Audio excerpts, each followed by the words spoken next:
Après Bunagana, les FARDC ne comptent pas s'arrêter en si bon chemin. Des sources concordantes l'ont rapporté à votre rédaction. Les accidents de circulation ont diminué de 50% à Kinshasa. Toutefois, la méconnaissance du code de la route demeure la principale cause de sinistre.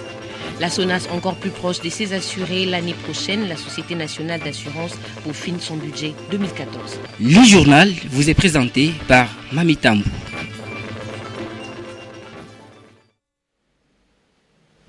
Tout le plaisir est pour nous de vous retrouver ce soir pour suivre l'essentiel de l'actualité. Nous venons de l'apprendre, les forces armées de la République démocratique du Congo ont lancé une attaque cet après-midi contre les collines de Mbuzi, Shanzu, Runyoni, dans le territoire de Rutshuru au Nord Kivu, où se sont retranchés les hommes du M23, selon de sources concordantes qui font état d'une détonation d'armes lourdes. Et il y a lieu de s'attendre à une large opération des nettoyages par les forces armées de la République démocratique du Congo dans cette région. À ces propos, des sources concordantes aussi, contactées par notre rédaction, confirmaient déjà cet état de choses. Commentaire, Papi Katassi. Des responsables de l'armée congolaise indiquent que les FARDC vont bientôt lancer un assaut sous les derniers verrous tenus par les éléments du M23.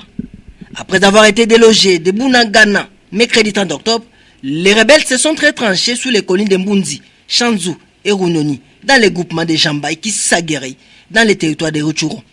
Le même source affirme que les militaires congolais se sont positionnés déjà dans la vallée du secteur de Mbunzi, Shanzu et Runyoni. Le temps de mettre au point les derniers plans d'attaque qui devaient leur permettre de déloger les rebelles du M23 encore retranchés sous ces collines, confie un responsable militaire. Des témoins rapportent qu'un important arsenal militaire est déployé dans cette zone. Le colonel Olivier Amouli, porte-parole des FARDC au Nord Kivu, annonce que des combattants du M23 ont commencé à se rendre à l'armée régulière après avoir pris connaissance de l'immense de l'attaque de l'armée congolaise. D'autres ont déjà traversé la frontière pour se réfugier en Ouganda. Par ailleurs, les camps des réfugiés de Nyakabande et la ville de Kisoro en Ouganda se vident petit à petit. Les Congolais qui avaient trouvé refuge à la suite des combats entre rebelles et l'armée ont commencé à rentrer dans leur pays en passant par les postes frontaliers de Bunagana. De son côté, Joseph Kabila encourage les forces armées de la République démocratique du Congo à aller de l'avant dans la reconquête des territoires pris par la rébellion du M23. Le président de la République s'est exprimé au cours d'un discours mercredi soir. Sylvie Fortuné-Mboula vous en fait la synthèse. De la République a saisi cette occasion pour exhorter le pays voisin à respecter leur tour les engagements pris afin de consolider la paix dans la sous-région. Initiateur de concertation nationale, le président Kabila en a appelé au patriotisme de chaque Congolais et Congolaise pour renforcer la cohésion nationale et sauvegarder la paix à laquelle aspire le peuple congolais. Il faut noter que dans l'espace de 50 jours, le chef de l'État a prononcé 4 discours à la hauteur d'importance capitale. Le 7 septembre, à l'ouverture de concertation nationale, le 24 septembre à la tribune de l'Assemblée générale des Nations unies, le 15 octobre devant le Congrès et celui du 30 octobre 2013.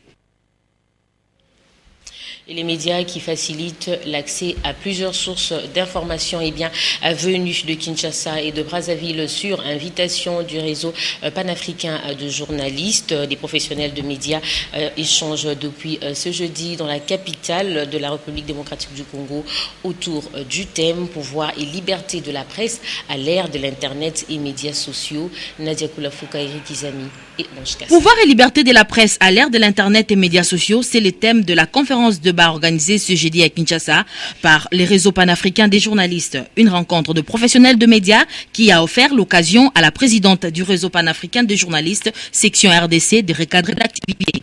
Alors pour remédier à cette situation, nous nous sommes dit que c'est bien que les journalistes congolais apprennent à utiliser les médias sociaux, l'Internet premièrement, Facebook, Twitter et tout ce qui existe, justement pour dissiper ce complexe-là. Et puis parce que en fait aujourd'hui, la technologie c'est un atout majeur. Face au flot de l'information plus ou moins fiable susceptible d'être collectée sur la toile, le ministre Mende Omalanga est revenu sur les discernements et surtout la responsabilité du journaliste dans la diffusion d'une information fiable.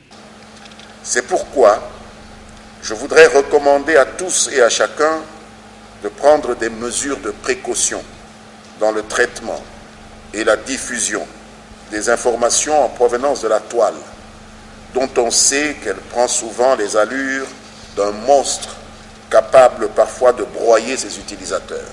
Cependant, cette rencontre propose tout de même l'Internet et les médias sociaux comme l'alternative à la faiblesse caractéristique de la collecte des informations par les professionnels de médias. Les conférenciers du jour, Jean-Claude Nkou, a abordé en long et en large les sujets liés au pouvoir et à la liberté de la presse à l'ère de l'Internet et médias sociaux, tout en précisant que plus les vrais professionnels occupent les terrains de la toile, moins il y aura de dégâts. Il est temps que les professionnels repartent vers ce nouveau support médiatique pour y occuper le terrain et donner à l'opinion et au monde et aux lecteurs la bonne information, l'information correcte, l'information traitée, l'information journalistique. Merci. Le réseau panafricain des journalistes a saisi l'opportunité de la présence du ministre de Médias Lambert Mendo Malanga pour solliciter encore le parrainage de la prochaine rencontre de ces genres à Kinshasa. Je vais maintenant à l'une des informations du sommaire pour vous rappeler que la session budgétaire à la SONAS s'est ouverte ce 30 octobre. Il s'agit ici de l'évaluation du budget 2013 et de l'élaboration des celui de l'exercice 2014. La cérémonie d'ouverture présidée par l'administrateur délégué de la SONAS a eu lieu dans la salle de réunion du complexe Cassiopée dans la commune de la Gombe. Willy Kacha y a pris part. Durant une semaine, le cadre de la Société nationale d'assurance vont se livrer ensemble à une série de réflexions, de partages et d'échanges instructifs devant les amener à produire les budgets de l'exercice 2014. Ce travail de périodicité annuelle dicté dans son élaboration par les principes de bonne gestion a toujours servi de livre unique, des références dans l'orientation et la prise de décision au sein de toute organisation qui se veut moderne. Par ailleurs, contrairement au budget des 5 derniers exercices qui intégraient uniquement l'éventualité d'ouverture du marché des assurances, les prévisions pour l'année 2014 à la SONAS devront en plus prendre en compte l'effectivité de l'adhésion de la RDC à l'OADA par le basculement de la comptabilité à partir du 1er janvier 2014. En effet, l'on a enregistré dans la plupart des agences le dépassement des frais administratifs à un niveau tellement préoccupant, raison pour laquelle des mesures administratives tendant à mettre fin à ces dérapages dans la gestion des recettes ont été prises. Akito Amela compte sur l'apport de ses collaborateurs pour élever la SONAS au rang de grandes entreprises au niveau mondial. Il est donc impératif que tous les participants à cette session budgétaire prennent conscience qu'un effort sans précédent d'imagination, d'ingéniosité et de détermination doit être consenti. Très bientôt, la SONAS va évoluer dans un environnement concurrentiel. Il est donc impérieux que les responsables de cette entreprise du portefeuille observent sans faille des règles de pilotage d'une compagnie d'assurance. Encore une information du sommaire pour attirer votre attention. Eh bien, le taux des accidents des circulations routières a baissé de 50% au cours des 2 derniers trimestres, selon les statistiques publiées par l'ex-expert de la Commission nationale des préventions routières. Les enquêtes menées indiquent que la principale cause de ces accidents demeure encore le non-respect du code de la route. Paulin Kalamba et Douzen Bélé y reviennent.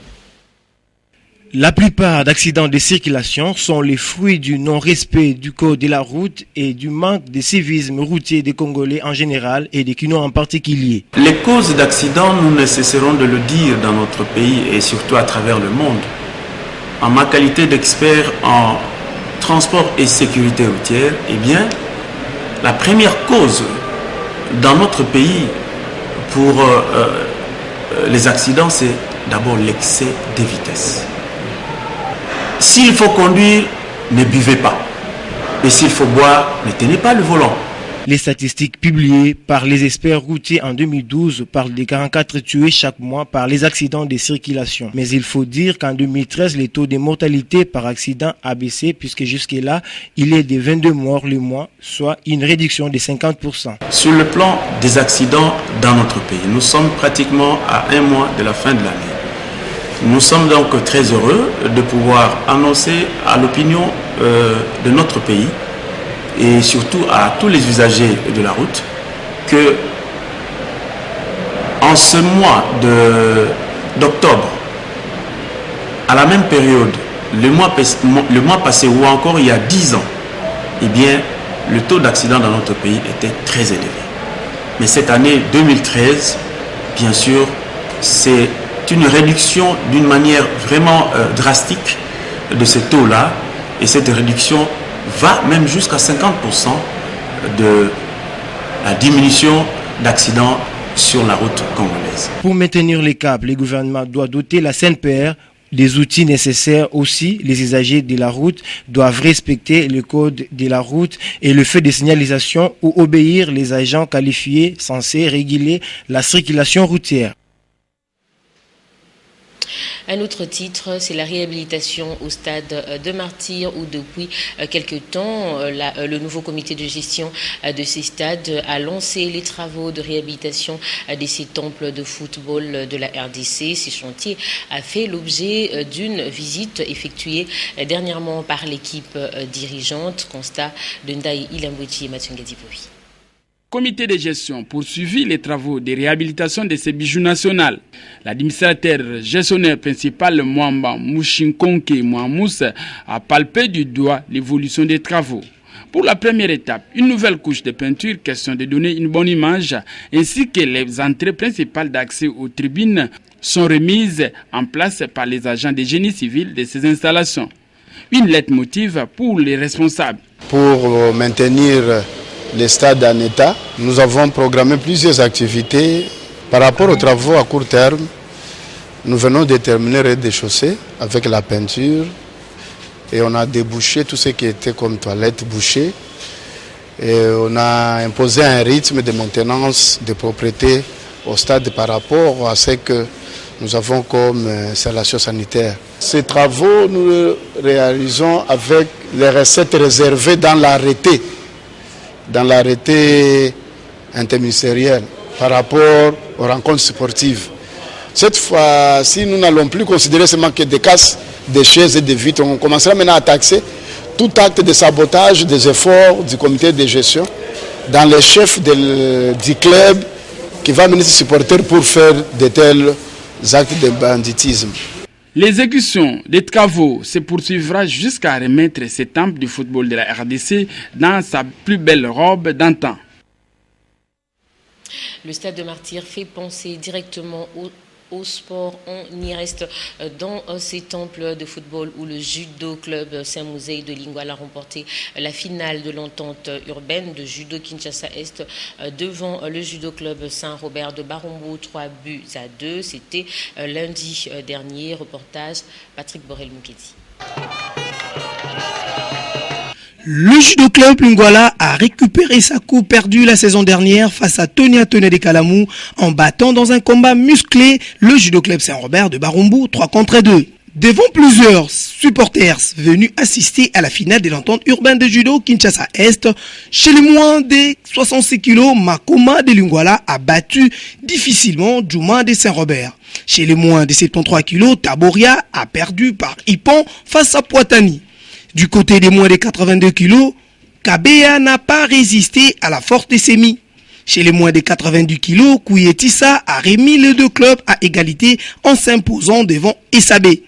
Pour boucler la journée chez le lourd, Chabani, parent Oshigari, a étalé sur les tatamis Botolo de Saint-Robert. Une finale qui a coïncidé avec la journée internationale des judo. Voilà pourquoi le président de la FENACOJI, Francis Bimoala, a dédié cette finale à Maître des Cantors, précurseur du judo au pays, décédé il y a peu. J'en profite de l'occasion pour souhaiter bonne fête. On vient de vivre la fête de la journée internationale du judo avec cette finale. Et je remercie tous les athlètes et les fanatiques qui sont venus. Et je leur demanderai toujours de garder très haut les standards du judo pour que nous puissions toujours bien évoluer. Voilà. Et j'en profite de cette occasion pour aussi rendre hommage à notre grand maître de Cantor, Bavois, qui nous a quittés il y a de cela peu de temps. Le président du judo club Lingouala, Kams Kisungu, veut amener son club plus loin. J'ai bien préparé mes poulains. Ils ont bien suivi les conseils de head coach. Et ils étaient internés avec le petit moyen que j'ai. Et voilà les résultats. Mais en tout cas, coup de chapeau à Saint-Robert. Ils n'ont pas démérité, hein. C'est un grand club. C'est un grand combat. Ça, c'est vraiment un combat de guerriers. Ça, en tout cas, je tiens à me féliciter sincèrement. Ça, je mets ma main là. Sincèrement, Saint-Robert, félicitations. Vous n'avez pas démérité. Après la conquête du championnat Kinshasa Est, les yeux sont maintenant tournés vers la Ligue et la Coupe du Congo des judo. Du sport à la coopération, les représentants pays du PNUD en RDC et fin mission, Adama Koulibaly a été reçu aux affaires étrangères ce jeudi par le vice-ministre Dismas Mangwegou. Le même jour, le président de la fondation Bernini a exprimé au ministre Raymond Tshibanda l'intérêt de cette fondation italienne à l'égard de la culture congolaise. Le condensé et de Patricia Mouly. Intense activité au ministère des Affaires étrangères ce jeudi 31 octobre 2013. Le ministre Raymond Tshibanda s'est entretenu dans la matinée avec Pierre Paolo Pirontina, président de la Fondation nationale de la culture Bernini, basée à Rome et à Spoleto en Italie. Il était question du projet de cette fondation dans l'assistance des institutions culturelles de la RDC. Ces projets devraient contribuer au développement des infrastructures et à la mise à niveau des institutions culturelles par des formations adaptées. La Fondation Bernini voudrait aussi servir d'antenne à l'ambassade de la RDC à Rome pour les activités culturelles. De son côté, le vice-ministre à la coopération internationale Dismas Mambengou a reçu Adama Koulibaly, directeur pays du PNUD, Programme des Nations Unies pour le développement, venu faire ses adieux aux autorités congolaises. Il a saisi l'occasion pour faire son bilan des 2 ans. En termes de bilan, effectivement, je l'ai informé que nous avons beaucoup travaillé dans le domaine de la gouvernance. Et dans la gouvernance, j'ai précisé ce que nous avons fait, notamment en termes d'appui à la justice, en termes d'appui également à la sécurité, parce que nous avons pu former à peu près 5000 éléments avec la contribution financière du Japon. Je lui ai dit également que nous avons travaillé sur les institutions parlementaires, les 2 chambres du Parlement, l'Assemblée nationale et le Sénat. Le directeur pays du PNUD, Adama Koulibaly, a expliqué que le ministre Tshibanda tient aux perspectives d'avenir et il accorde du prix à l'appropriation nationale du processus à travers les suivis et une bonne évaluation. Sylvie Fortuné-Mboula s'est rendue ce matin dans les kiosques à journaux pour vous sélectionner les grands titres des parutions de ce jour.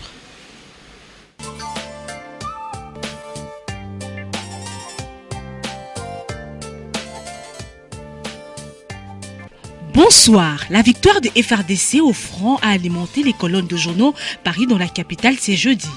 Les FRDC prennent le contrôle de Bunagana. Joseph Kabila pour la mise en œuvre de l'accord cadre d'Addis Abeba. La référence plus rapporte qu'après les exploits militaires des FRDC, le président Joseph Kabila a adressé un message à la nation. Outre les félicitations aux vaillants éléments des FRDC et autres forces de sécurité, il n'a pas oublié les forces onusiennes. Kabila lance une ultime mise en garde. Note forum de ZAS. Le succès de la contre-offensive menée par nos forces de la défense et de sécurité dans les territoires occupés du Nord Kivu n'a donc pas pour conséquence de rendre caduques les options politiques et diplomatiques en cours en vue d'y rétablir une paix durable, a rassuré le chef de l'État. Les guides précisent que d'après la presse ougandaise, Bertrand Bisimwa, président du M23, serait en fuite et se serait rendu aux autorités ougandaises. Chose qu'il a nié, soutenant qu'il est toujours au Congo. Kabila confirme la chute, titre la prospérité. Bunagana tombé, gare au triomphalisme, renseigne la tempête des tropiques. La vérité est sûrement à chercher entre ces désinterprétations de mouvements militaires spectaculaires des derniers jours. Le M23 est capable de bien des surprises, même s'il est poussé en dehors de frontières, ajoute le quotidien. L'opposition politique, pour sa part, salue le succès de l'armée, note la relance. Les opposants regroupés au sein de la plateforme Force acquise au changement saluent le succès militaire engagé ces derniers jours par les FRDC sur le rebelle du M23. Martin Fayoulou, le coordonnateur de cette plateforme, appelle les FRDC à en finir une fois pour toutes avec le rebelle. Terminons avec le palmarès qui rapporte que l'Assemblée nationale est de plus en plus infestée. En effet, l'opinion s'émeut des agissements du député MLC Fidel Babala qui mène la vie dure à ses collègues féminins depuis 2012. Nos sources citent Marie-Louise Munga, Micheline Billet et Janine Mabunda, victimes en série de l'honorable député qui envenime le débat politique par son comportement misogyne. Micheline Billet et Janine Mabunda, victimes en série de l'honorable député qui envenime le débat politique par son comportement misogyne.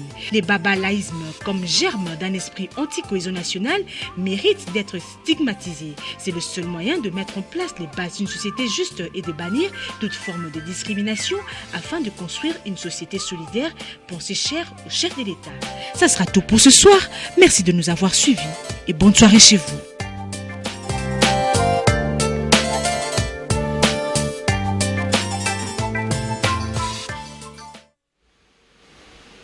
Et avant de nous quitter, nous partageons la joie ce soir de notre opérateur de prise de vue, Pepito Matondo, qui souffle sur une bougie de plus dans sa vie. Ce journal est complètement terminé. Merci infiniment d'avoir été avec nous. Je vous retrouve encore demain à 19h avec le même plaisir. N'oubliez surtout pas de consulter notre site internet www.antennatv.com. À demain.